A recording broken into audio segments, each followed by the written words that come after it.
Hi everybody! I just want to do one more really quick favorite Finnish literature session. I'm actually literally flying to Helsinki, leaving for the airport in about 5 minutes, so this is going to be super rushed, but I didn't want to bring my books along with me to Finland, and I have them here, so I wanted to make sure to get them in. And you can literally see, like, my bag is packed and ready to go, and I'm like super, like, you know, looking like about to get on an airplane.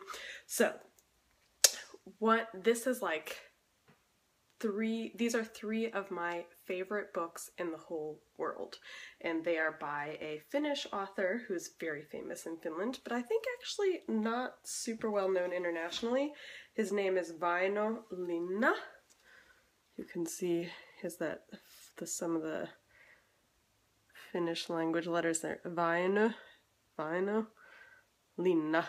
And this trilogy is called Under the North Star. And it's super famous, super well known in Finland. The first line of the story, obviously this is the English translation. You can see here are the three books. Number 1, number 2, and number 3. And they're called, I guess the first one is just called Under the North Star. The second one is called The Uprising. And the third one is called Reconciliation. And Väinö Linna is actually very well known because he also wrote The Unknown Soldier, which is a super famous book in Finland about a soldier fighting in World War II, and it's been made also into a very famous film. But the main character in The Unknown Soldier is actually one of the characters in these books. And so the books take place in a small town in kind of middle Finland, and it spans a huge amount of time. It goes from like the 1860s to I think like the 1920s, so it's a very big period of time.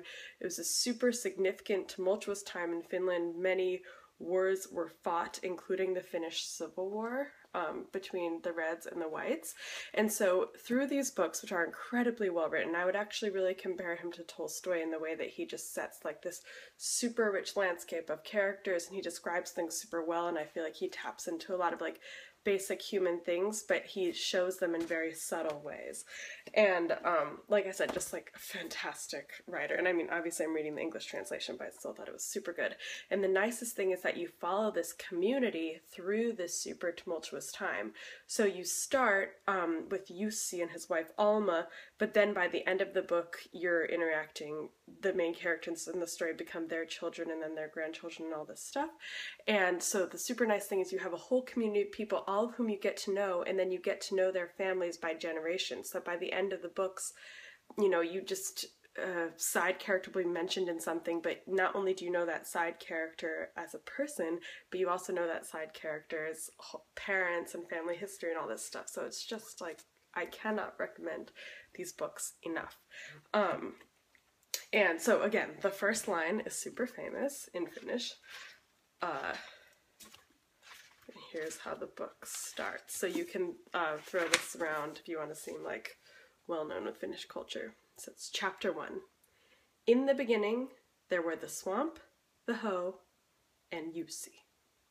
And it's supposed to be like kind of somehow indicative of some kind of Finnish national character, because Jussi starts out with a swamp and a hoe, and just through grit and hard work and persistence, he clears the swamp and starts to build his farm. And this is like the homestead that serves as like the setting place for this family that you get to know through the generations. And so I think it's representative of a Finnish word that really doesn't have any good translation, but it's called sisu. And I will talk about this later in one of my Finnish language lessons, but sisu is, I think, an important concept when it comes to Finnish culture. So that's Under the North Star. Again, I would read it if I were you. Not only to get to know kind of like a lot about Finnish history and Finnish culture, but just because it's excellent literature. They say if you really want to get to know Finland and the Finns, then these are the books to read. Then, the second book I want to talk about is one, again, originally written in Finnish, obviously, by Johanna Sinisalo. It's called Troll, a Love Story, at least that's the English title, and it won the Finlandia Prize. It's kind of, It falls under like the SF sci-fi category, but I would say it's more kind of like speculative fiction fantasy a little bit. I really enjoyed the book. Very cool concept. Again, you get a lot of Finnish mythology in it, and it's a very quick, fun read. But something I wanted to share in it was a Finnish poem that was turned into a song that I love, and this is one.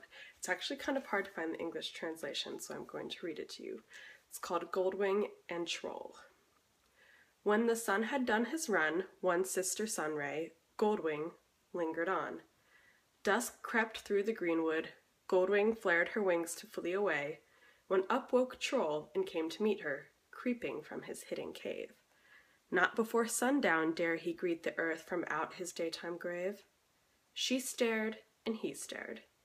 In his heart there flared a wondrous glow of light. "You burn my eyes," he said, "and yet you bless. I've never seen such loveliness. Who cares if brightness makes me blind? Dark to me is always kind. Come see my cave, my wildwood life, and live with me and be my wife." But Goldwing said, "Oh, darling Troll, darkness takes my soul away. I'll die. I must wing away today at once, must fly to light or fade in chill." So his lovely Goldwing left, but still when Troll goes plodding on through the night, he thinks and thinks, why is one the child of light, while the other loves the night? So I just think it's really beautiful, really simple, the idea being that Goldwing has to live in the sunlight, can't live in the dark, and the Troll has to live in the dark and can't live in the sunlight. And yet he loves her. Anyway, so again, that's a pretty famous Finnish poem and song. It's called Päivän säde ja... Oh shoot, I forgot the name for Troll. It's something like Mentikainen. Oh, I don't remember. Anyway, I will find it and let you know. But thanks, and I will talk to you next time from Finland.